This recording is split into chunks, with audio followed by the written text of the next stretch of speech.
Hello everyone, this is Raju Diwakar. Welcome to all my channel commerce fund. आशा करते हैं आप सभी अच्छे होंगे और अपनी तैयारी अच्छे से कर रहे होंगे। तो बेसिकली एक छोटा सा अपडेट आया है यूजीसी की ओर से, और ये अपडेट है जेआरएफ एज लिमिट को लेकर। जैसा कि आप सभी ने हमारे थंबनेल को देखकर पता लगा लिया होगा, अभी हाल ही में यूजीसी की ओर से back to back official notification जारी किए गए हैं। पहला ऑफिशियल नोटिफिकेशन था कि उसमें बताया गया था कि इस बार जो यूजीसी नेट दिसंबर 2022 का जो एग्ज़ाम होगा वो नहीं हो पाया था, अब वो कराया जाएगा वर्ष 2023 में। और इस एग्ज़ाम की जो रेंज है वो है फेब टू मार्च के मंथ तक इस एग्ज़ाम को कंडक्ट करा लिया जाएगा। तो ऐसे अभ्यर्थी जिन्होंने अपना यूजीसी नेट का एग्ज़ाम नहीं दिया था या किसी कारणवश अपना एग्ज़ाम क्लियर नहीं कर पाए थे या जेआरएफ को क्लियर करने से वो कुछ परसेंटेज और कुछ नंबर से रह गए थे, तो उन सभी अभ्यर्थियों के पास एक सुनहरा अवसर है कि वो वर्ष 2023 में दिसंबर 2022 का जो साइकिल एनटीए यूजीसी नेट का कंडक्ट कराया जाएगा उस एग्ज़ाम को दे सकते हैं।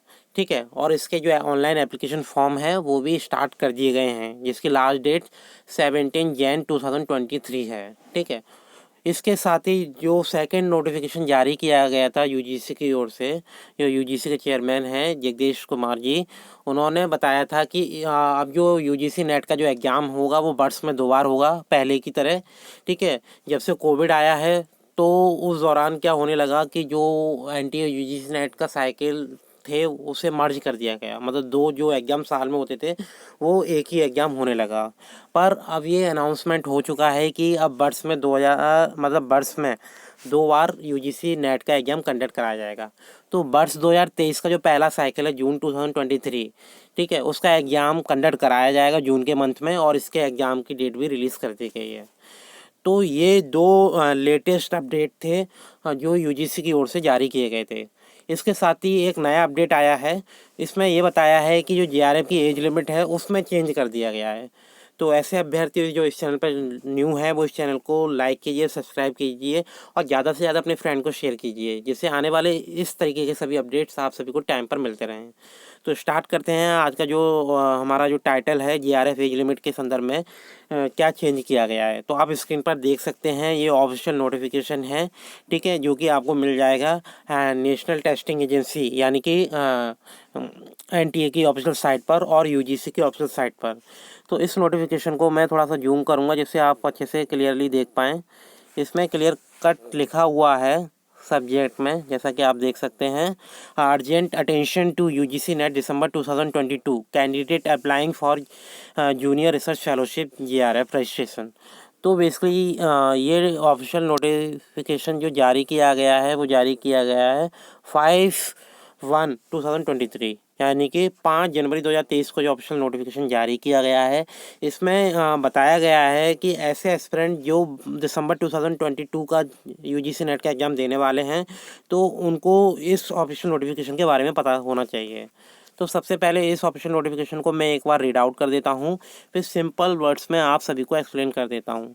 तो इस नोटिफिकेशन में बताया है, the national testing agency is in process of inviting online application form for UGC NET December 2022 as per the public notice dated on 29 December 2022। मतलब 29 दिसंबर 2022 को एक पब्लिक नोटिस आया था जिसमें ये बताया गया था कि इस बार यूजीसी नेट का जो एग्ज़ाम होगा दिसंबर 2022 का वो कंडक्ट कराया जाएगा वर्ष 2023 में। Few representations have been received from the candidate to fix the last date for calculating the age limit to applying for JRF. मतलब जो कैंडिडेट्स हैं उनकी तरफ से कुछ रिप्रेजेंटेशन रिसीव्स हुए हैं जिसमें बताया गया है कि जो जेआरएफ की लास्ट लिमिट है, एज लिमिट, उसे फिक्स कर दिया जाए।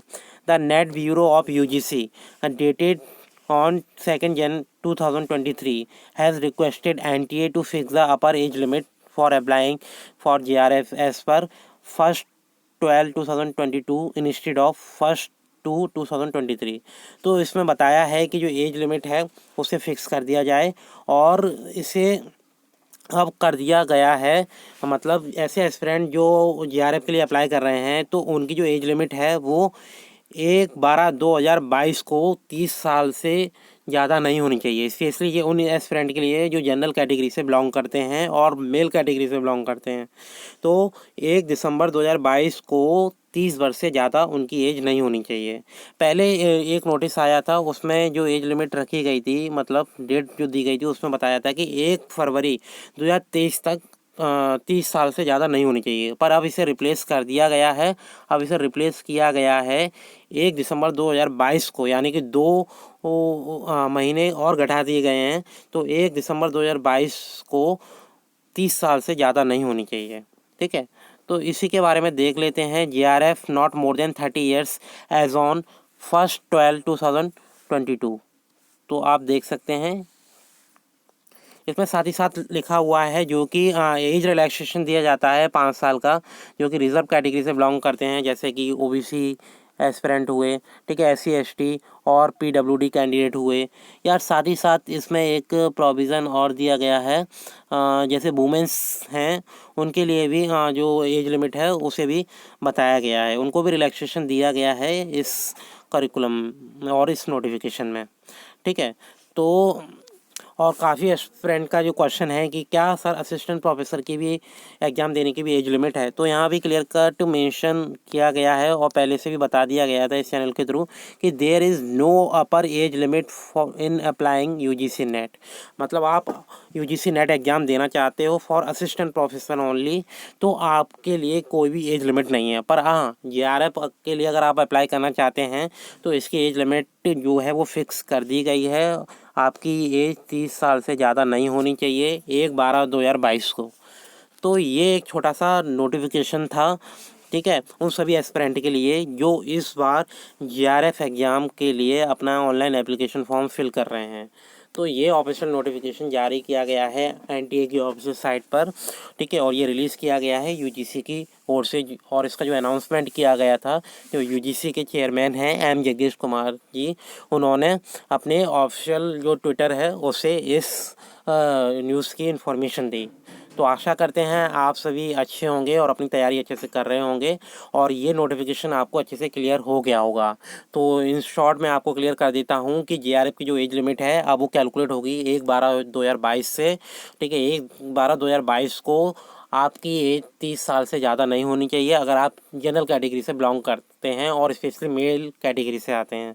और ऐसे एस्पिरेंट जो SC ST OBC PW category से आते हैं तो उनको जो 5 साल का जो रिलैक्सेशन दिया जाता है एज का, वो दिया जाएगा। साथ ही साथ जो वुमेंस हैं उनके भी काफ़ी क्वेरीज रहती हैं कि सर वुमेंस के लिए क्या प्रावधान है, तो उनको भी 5 साल का रिलैक्सेशन दिया जाता है। आप प्रीवियस नोटिफिकेशन देख लें, इस नोटिफिकेशन को देख लें, ठीक है, तो उन सभी को इसका बेनिफिट ज़रूर मिलेगा। तो बने रहिए हमारे इस चैनल के साथ ऐसे ही लेटेस्ट अपडेट के लिए। Bye bye, take care and best of luck to all the aspirant for upcoming UGC NET exam 2022 and 23।